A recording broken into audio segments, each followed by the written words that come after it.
Bienvenidos a Contraseñas, la ruta para viajar a través de sus autores. Nuestra invitada de hoy nació en la Ciudad de México, hija de padre sueco. Afirma que de niña soñaba con ser cura, nunca monja. También quiso estudiar medicina, pero aplicó el bisturí a la escritura. No le gustan los cócteles. Piensa que su miopía la favorece porque le hace ver las cosas de modo distinto. Y contra el sentido común, ella se siente alta. ¿De quién estaremos hablando?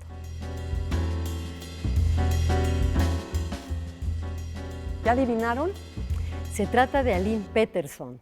Aline, bienvenida. Hola, Bienvenida. qué gusto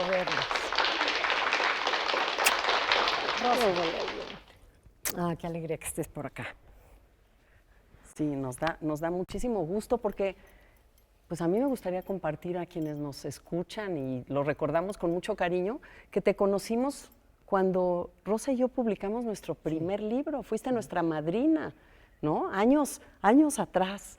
Entonces, una friolera. Hace ya un buen número de años. De hecho, ojalá por ahí, si pasan las fotos, se vean ustedes en esas épocas, porque aquí estarán presentes quizá, y yo también, que hemos cambiado, ustedes para bien, yo quizá no tanto.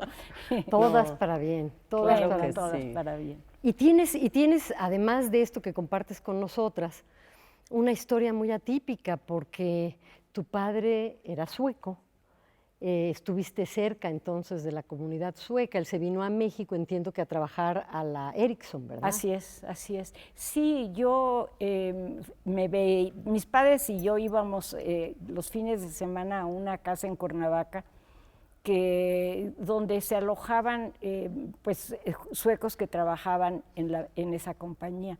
Y pues para estándares de ahora eran 4 baños, 4 cuartos y un baño, 4 cuartos y otro baño de regadera. Y solo mi familia usaba la regadera, o sea, no había colas ni nada, porque nadie más se bañaba, ¿no? Pero sí, eso me dio una perspectiva distinta y quizá el hecho de que yo, en Suecia el paisaje es tan brutal, no que en México, es otro tipo de paisaje, pero fui consciente al cambio de mi paisaje mexicano, aquella otra cosa tan distinta, de mi lengua en español, a una lengua que pues también era muy distinta. De hecho, yo también he dicho, yo tenía un amigo, también hijo de un sueco, que después de la guerra fui yo con mis padres y este niño con los suyos, e íbamos a una cafetería a pedir pastel, y yo no soy muy golosa, pero pastel en sueco se dice coca, entonces pues nos encantaba pedir caca todos los días. oye, Aline, a mí me gusta mucho este viaje que hiciste a los 9 años, que fue atípico también porque te fuiste por tierra hasta Nueva York. Digamos que viste tu país y la frontera, y es ya, digo, antes de llegar a Suecia, que era entrar a otro mundo. La primera frontera Sí, probablemente fue más fuerte para mí. Fue más fuerte porque todo cambiaron, las costumbres mismas en el ferrocarril, de mi delicioso café con leche, que a lo mejor no era tan bueno, pero de esas jarras como la parroquia en Veracruz, el lechero, a un café jerga gringo, que yo pedía que calentaran la leche, los gringos se horrorizaban de una leche fresca de vaca de sabe Dios dónde, y no entendían, y a mí me pareció horrible, fue lo primero que me di cuenta, pero me di cuenta cuando llegábamos a las estaciones, que llegaban una cantidad de vendedores. Yo en mi vida nunca había visto congregación de gente así a las ventanillas del tren, y yo pensar que todos tienen a alguien que los quiera, entonces como que sentía yo como que el amor, no pensaba yo en que vendían por necesidad, no pensaba nada, más que todos tenían un papá, una mamá, un tío, alguien que los quisiera, y eso me conmovía mucho, la verdad. Porque venías de un entorno así, ¿no? De una familia Pues amorosa. amorosa. Sí. Y porque ibas a tus raíces, a encontrar esa otra familia, ¿no? Ajá. Compartieras la lengua o no, te iban a llevar a tus orígenes. Bueno, iba yo a conocer la otra, pero claramente yo siempre me he sentido mexicana, Sí. vaya, en la cultura donde yo me siento, pues que es la mía, es la mexicana, aunque claro, tengo esa resonancia de lo sueco, pues sí lo tengo, porque he tratado gente sueca a lo largo de mi vida, y las costumbres navideñas, las galletas de jengibre, una cantidad de cosas que yo he prolongado porque me han gustado. Y tus trenzas rubias, ¿no? De tus fotos de niñas y estas trenzotas. Tenía yo trenzas tan gruesas que la gente en Suecia terminaba la guerra, era el 47, y la gente, los países escandinavos estaban muy encerrados en sí mismos, Noruega y Dinamarca invadido por los alemanes, Suecia no, pero para el caso. Y la gente es contenida, no es precisamente el jarocho cantando. Y no podían refrenarse de tocarme las trenzas porque no podían creer que una niña tuviera tanto pelo. ¿Y además de esa, cuál fue tu impresión del espacio, del lugar, la primera vez que llegaste allá? El agua. Todas las ciudades dan al mar, a los lagos. Ahí fue algo que me pareció maravilloso. Y también los bosques, porque estaban muy cerca y eran más tupidos que Chapultepec, que era pues, el que yo conocía, ¿no? Y yo me acuerdo de niña sentada en un tronco, pedirle a mi papá que me sacara una foto. Me dijo, es que no va a salir lo que tú quieres. Y efectivamente, pues no salió. Claro. Pero yo quería esta sensación de estar rodeada de árboles. La foto es malita y la guardo pues porque me acuerdo de eso, ¿no? Y debes de acordarte también porque escribías diarios, ¿no? Exacto, eso yo tengo que agradecerle a la maestra que me dijo que para pasarme de año tenía yo que escribir un diario y me hizo ver el mundo de otra manera, con otros ojos. No podía yo decir estoy contenta, como que me hizo observar más. Y pasé de año con unas lagunas horribles y llegué a cuarto año. Entonces la maestra me explicó que nos explicó que la Tierra era redonda pero achatada, que tenía unas rayas verticales que se llamaban, ¿cómo se llaman? Meridianos, pero que no existen, y que tenía unas rayas horizontales que tampoco existen, pero que se llamaban Cáncer y Capricornio y lo que sea. Yo no entendía nada. Entonces, como estaban de moda, fingí que tenía apendicitis y me operaron del apéndice para no ir a la escuela. Yo me imaginaba tendida en una cama, libros, no chocolates, libros que me iban a traer, pues me dolió horrible y bueno, pero pues ya. ¿Y lo médico te viene de ahí, ese deseo de estudiar medicina? Y de escribir. En ese momento no, porque en ese momento yo quería ser cura. Pero pues decía yo misa. ¿Y por qué cura y no monja? ¿Sí? ¿Qué te atraía de ser cura? Porque yo no estaba cerca. ¿Cura o monja? ¿Por qué? No, pero cura es más raro, ¿no? Sí. Porque yo no estaba muy cerca de las cosas religiosas. Pues las monjas yo no los veía. La guerra cristera, aunque antes las monjas tenían prohibido usar hábito, eran unas señoritas con unos vestidos bastante horrorosos que te podías encontrar en la calle. Y el cura, pues si iba yo a una iglesia, pues era el que decía misa, entonces pues tenía una casulla con dorados y todo, y pues yo les daba la bendición y así, ¿no? Mandabas a la gente al cielo o al infierno, sí tenía un papel más protagónico. Pero volviendo a la medicina y a esa primera inclinación, en tu juventud, ¿coqueteaste con la idea de estudiar medicina? ¿Por qué? No coqueteé, estaba segura de que eso quería. Desde la secundaria mi amor a la investigación del cuerpo era muy grande. Suena un poco feo decirlo, pero yo era una niña muy curiosa, entonces tenía buenas calificaciones, me iba bien en la escuela. Y mis padres me alentaban y me compraban libros y todo. Cuando llegué a la preparatoria, ahí que entendí. Mi padre se hizo a un lado y mi madre dijo que no podía yo estudiar medicina, que quién iba a ver una doctora mujer, que bueno, que me iba a morir de hambre y que podía yo ser secretaria bilingüe o trilingüe. Y fue la única perspectiva que tenía yo en la vida y yo no la acepté.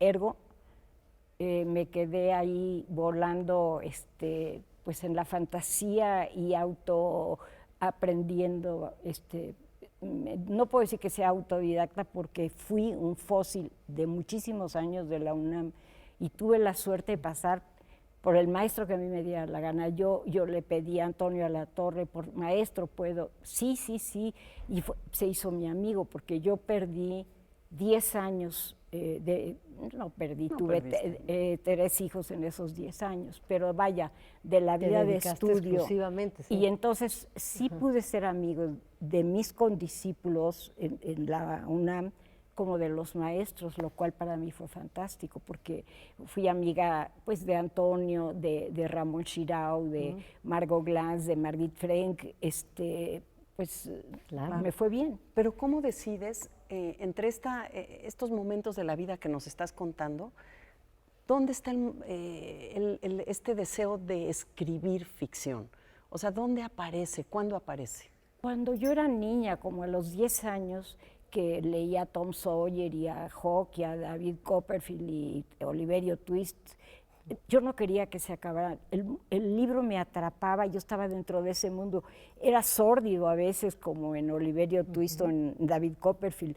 Yo hice un orfanatorio más horrible en un cuaderno, fusilándome a Oliverio Twist, bueno, a Dickens, y le hice todo lo que no me gustaba, chayotes, no creo que haya puesto chocolates, pero lengua, las cosas que para mí eran horrorosas, avena, todo eso, en una especie de molido. Y mi mamá me dijo, oye, esto es más caro, que los niños del orfanatorio no pueden comer estas cosas porque sería carísimo y dificilísimo de cocinarlo.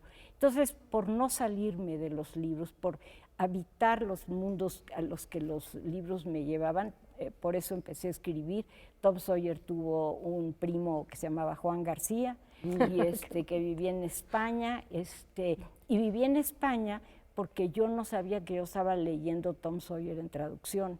Y sí, ahora que dijiste Oliverio Twist y David, ajá, era claramente una traducción de español, la verdad. Sí, y entonces, pues, si tenía que ser, yo quería que nevara, no sabía que en Chihuahua o en Sonora podía nevar, me lo mandé a España, espero que no a Andalucía, porque nunca le hubiera nevado, ¿no? Al menos que estuviera en la Sierra Nevada. Pero ¿cuál fue tu primer escrito, lo primero que tú escribiste, ya pensando en publicarlo o que se publicó? Que para ojos, Mira, para otros ojos. pasó un tiempo, porque yo hice, a partir de los 18 años, muchos intentos de escribir novela, sin pensar realmente en una publicación, simplemente por construir un mundo, por hundirme en ese mundo que estaba surgiendo de las palabras. Y así lo hice. Ya para publicar, ya fue en mis 20 y tantos años, que a mí me tocó una generación de cambio y de restricción, como el hecho de esta oposición a mi estudio de medicina, por ejemplo. Entonces, las muchachas de mi edad, que tenían como 27 años o así, fueran mis amigas, mis vecinas, compañeras en la cola del banco, lo que sea, más o menos 3 minutos después de un buenas tardes, soltaban un rollo de amargura de estar atrapadas en una vida de una madre de familia con hijos sin horizonte y para siempre. Y me llamó muchísimo la atención que era tan frecuente. Atravesaba distintos tipos de familias, pero la constante era la insatisfacción horrorosa de las mujeres. Quédense con nosotros, es muy interesante. Vamos a ver cómo Aline hizo para escapar, para huir o para buscarse una vida paralela a esta otra vida de las mujeres atrapadas en un destino que no eligen.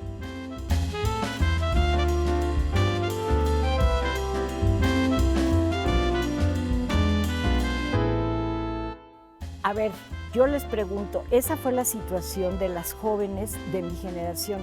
¿Cómo fueron las jóvenes de la generación de ustedes? ¿Cuáles eran? ¿Todavía había cierta restricción comparado con un hermano hombre? ¿Las cosas eran iguales? ¿Ya no había problemas para estudiar o hacer lo que cada quien quisiera? Es interesante, ahorita que tú platicabas tu experiencia, contrastar. No, en mi caso no, fíjate, en mi caso siempre era qué quieren hacer, qué quieren estudiar, quizás porque Mi madre era una pintora que no la dejaron entrar a San Carlos, por ejemplo, aunque sí estudió en la Universidad Femenina, y mi padre no había hecho una carrera, pues yo era la hija mayor. Entonces, nunca hubo un dilema, yo nunca me planteé que las puertas estuvieran cerradas en ninguna área, y me parece una importante reflexión esto que nos parece a lo mejor Sí, ahora tan automático. tan natural, que se daba de manera natural. En mi caso tampoco hubo ni la menor duda de que yo iba a estudiar, y que, además, literatura. En el momento en que se se hacían los exámenes, ¿te acuerdas? En el estadio para entrar a CEU, a la universidad, y había un rubro en el que decía, en caso de que esté la carrera saturada, ¿qué otra opción elige? Yo lo dejé vacío, no me quedaba la menor duda de que yo quería seguir leyendo, escribiendo, cuando descubrí que se podía vivir de eso, pero definitivamente yendo a la universidad. Pero también, cuando hago memoria de estas cosas, me doy cuenta que soy la primera mujer en mi generación que fue a la universidad. ¿En tu familia? En mi familia, sí, en la ¿No? generación de mi familia. Y en efecto, no solo no era algo natural, sino es algo que también le debemos a las generaciones de mujeres Claro, anteriores, ¿no? claro. Abonar este terreno para que esto ahora sea algo que ni siquiera se piensa. Es más, que sea casi como algo que se espera que todos hagamos, estudiar, aprender. Así es, sí. Yo siento eso porque ahora lo veo, ¿no? De su generación y de generaciones más jóvenes que ustedes, que son unas rositas, pero muchas otras gracias. que sean Somos, ellas son botoncitos de rositas, color. Veo que no se lo cuestionan. Otra cosa que ha cambiado tantísimo, para mí, la metáfora perfecta del infierno es el dentista. Y cuando yo a mis alumnos les decía, es como ir al dentista, me volteaban a ver como si está loca, ¿qué importa, no? Pero mi dentista, a los dentistas de ahora nada que ver, les quiero No, decir. y al mundo de ahora. Claro que si le dices a alguien que el infierno es ir al dentista frente a un país que se nos está desmoronando, frente al mundo que vivimos, Claro. parece un infierno muy pequeño. Y a mí me gusta que aterrizas en personajes, mujeres o hombres, que exploras, digamos, viniendo quizás de esta estructura donde ser mujer significaba romper y a lo mejor encontrar la posibilidad de dar rienda suelta a tus deseos de manera más dilatada, que pensaría uno que los personajes podrían, también por prejuicio, irse más a los personajes mujeres. Y a mí me gusta mucho, incluso lo vemos en la novela más reciente, en La noche de las hormigas, tú exploras la mirada masculina también, Sí, ¿no? sí lo hago y me interrogo porque la verdad no sé con cuánta fortuna o no que pueda un personaje hombre decir, ay, así no pensamos. Yo tenía un taller donde había hombres y mujeres, adultos, no ancianos, pero adultos. Y digamos, una mujer ponía una escena erótica y los hombres decían, no, así no pensamos nosotros. Y viceversa, el hombre ponía un deseo en las mujeres que las mujeres también decían, no, así no es la cosa. O sea que es como un reto tratar de acercarte lo más posible desde el otro lado de la barrera a ver si puedes tocar fibras que compartimos, que de hecho compartimos muchos hombres y mujeres, ¿no? Claro. Y mostrar entonces cómo funciona un punto de vista distinto sobre la realidad, cómo se construye un mundo realmente de manera muy diversa si eres hombre o si eres mujer. Yo no sé si fue tan solo tu amiga y compañera o tu maestra, de alguna manera, tu compañera de escritura y tal, Josefina Vicens, de la que tú estuviste muy, muy cerca, que también hacía esto, ¿no? Su personaje José García es absolutamente convincente, es un hombre, ¿no? También en la otra novela. Los años falsos. Los años falsos, el personaje que narra desde tiempos distintos es un personaje masculino. ¿Tuvo que ver la influencia de Josefina? No creo para nada. Sí. Cuando yo conocí a Josefina Vicens... La Peque, ¿verdad? Le decían la Peque. Estaba yo, le enseñé mi borrador de círculos, que es la primera novela, y que es esta mujer, yo quise hacerlo como paradigma de una generación, no que sea mi historia. Yo me cuidé, por ejemplo, de no mencionar ni sexo ni número de hijos para que no se refirieran a mí. Yo quería hablar. Y Josefina Vicens tenía muy claro que ella quería investigar sobre la parte masculina. Cuando nos conocimos, porque ella estuvo casada con el hermano de mi madre, y yo quería saber algo del hermano de mi madre, porque para mí siempre fue una incógnita. Yo le llevé el manuscrito y la verdad, habiendo yo leído el libro vacío, yo dije, no le va a hacer gracia a mí, pero fue muy elogiosa con él. Y bueno, pues ya yo seguí adelante, pero las motivaciones no creo que fueran exactamente las mismas. Ella ha sido una persona muy cercana a mi corazón, fue como podríamos decir la tía, porque estuvo casada con mi tío, pero no es eso, era como la madre literaria, que además pudo ser como una madre en un sentido más amplio, porque entendía más, su vida había sido poco convencional, y entonces me entendía más que podría hacerlo mi madre, ¿no? Lo cual, viendo esta trayectoria donde te abriste camino sola, ¿no? De alguna manera, era importante esta complicidad, ¿no? Esta arropo, ¿no? Además la conocimos a la Peque el día de esta presentación memorable en nuestra historia como escritoras que presentamos nuestro primer libro, que ahí estaba, gracias a ti, entre el escasísimo auditorio que teníamos, cada quien llevó a sus 3 paleros, pero estaba la Pero Peque. fueron ustedes dos y además opinó. Y opinó y todo, a nosotros eso nos sirvió también para darnos... Fue un arranque maravilloso. Sí, yo creo que sí, yo tampoco olvido esa presentación por ustedes, por la Peque, porque íbamos al centro y era fácil ir, porque fue allí en la SEP, ¿no? En la librería, y fue como yo las conocí. Y pues como empezamos una relación de una cariñosa amistad, claro, que yo soy muy feliz de tener, y pues la Peque fue también estuvo muy contenta, le fue muy importante, ella se estaba quedando ciega y yo le organicé por ahí un taller donde la gente leía sus cosas. Debo decir realmente que cuando ella leía lo que yo escribía, era muy justa, pero muy severa, pero en ese taller era muy barco, porque para ella era tan importante tener estas gentes que estaban escribiendo y que le daban ahí una perspectiva que ella, sus ojos ya se lo impedían, ¿no? Y tú fuiste a ese taller, Yo llegué Rosa, a ir a unas sesiones de ese taller y era muy interesante compartir sobre todo las lecturas, el punto de vista de Josefina, porque le leían. Y en ese momento me acuerdo que estaba leyendo a Yukio Mishima, estaba escuchando a Yukio Mishima y oírlo relatado por ella, las observaciones, comentarios que tenían que ver con lo literario, pero no con lo teórico, sino con algo mucho más emotivo, ¿no? Y algo mucho más eficaz en un sentido también para quienes escribíamos, que era delicioso oírla. Y en efecto era severa, era bastante severa y era muy exquisita en sus lecturas, en su La verdad sí que lo era, y muy atenta, porque se leía el texto, ella solo escuchaba, no podía ir para atrás, no podía decir esta palabra, no nada, lo que entendía y entendía muchísimo, era muy aguda para comentar, guardaba en la memoria el texto pues completo, no es que fueran tantas páginas de cada quien, pero sí se necesita de una atención muy, muy fina de parte de quien está escuchando sin leer, ¿no? Y tú has tenido, ay, perdóname, no, es que quería seguir con el tema de los talleres, porque Aline siempre ha tenido un taller. Sí.